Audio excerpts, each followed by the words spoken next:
En sortant de l'école, je voulais pas aller au gymnase. Mon souhait, c'était de trouver un métier où je pouvais être dehors, manuel, physique quand même, et être en équipe. Je suis tombé sur le métier de charpentier qui m'a tout de suite plu et puis j'ai fait un stage chez André. C'est comme ça que j'ai découvert et choisi ce métier.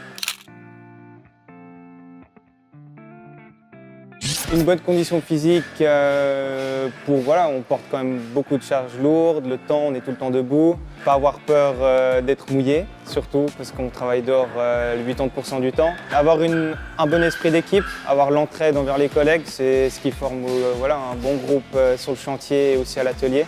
C'est bien aussi d'avoir une notion de géométrie dans l'espace pour pouvoir se représenter les pièces en 3D, dans l'espace, etc. Alors ce que je préfère dans mon métier, c'est la taille de charpente. C'est là où on fait du copeau, où le concret se fait. C'est la première étape après les plans et c'est là que je préfère travailler. Et ce que j'aime le moins, je dirais pas forcément le froid, mais plutôt l'eau. Mais on s'y fait vite. Les 3 meilleurs de chaque canton sont sélectionnés pour les championnats romans. Ensuite de cela, les 5 premiers des championnats romans sont sélectionnés pour ce qu'on appelle une sélection nationale. Donc il y a environ 40 charpentiers de toute la Suisse. Suite à cette sélection, les 12 premiers sont sélectionnés pour les fameux championnats suisses qui vont se dérouler à Berne cette année. Alors, la première étape, c'est le dessin. Donc on dessine par terre sur un panneau de 2,80 m par 2 m. C'est la partie la plus importante parce que si notre dessin est faux, notre maquette est fausse.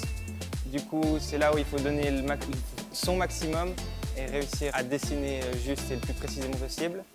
Après, c'est le traçage du bois. Tracer le bois pour trouver les coupes, les longueurs, les profondeurs d'entaille, etc. La taille, ou à la scie à main. Puis le montage, et c'est là qu'on peut voir si on a réussi ou pas notre maquette.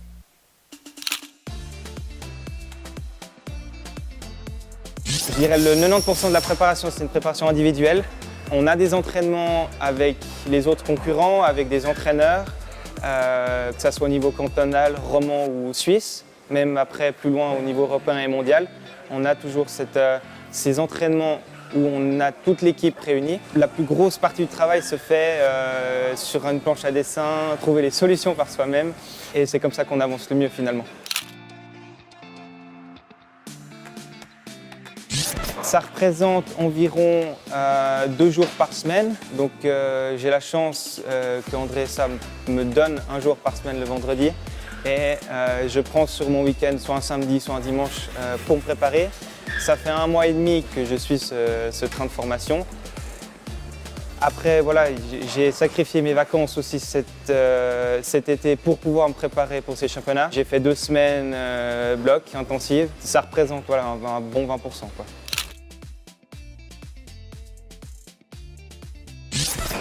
Alors actuellement, j'ai encore de la peine à réaliser que je vais au championnat suisse. Se dire qu'on est parmi les 12 meilleurs de Suisse, pour moi, c'est quelque chose je ne le conçois pas encore maintenant. Si j'ai la possibilité d'aller au championnat du monde, je vais me donner les moyens d'y arriver. Maintenant, c'est une étape après l'autre.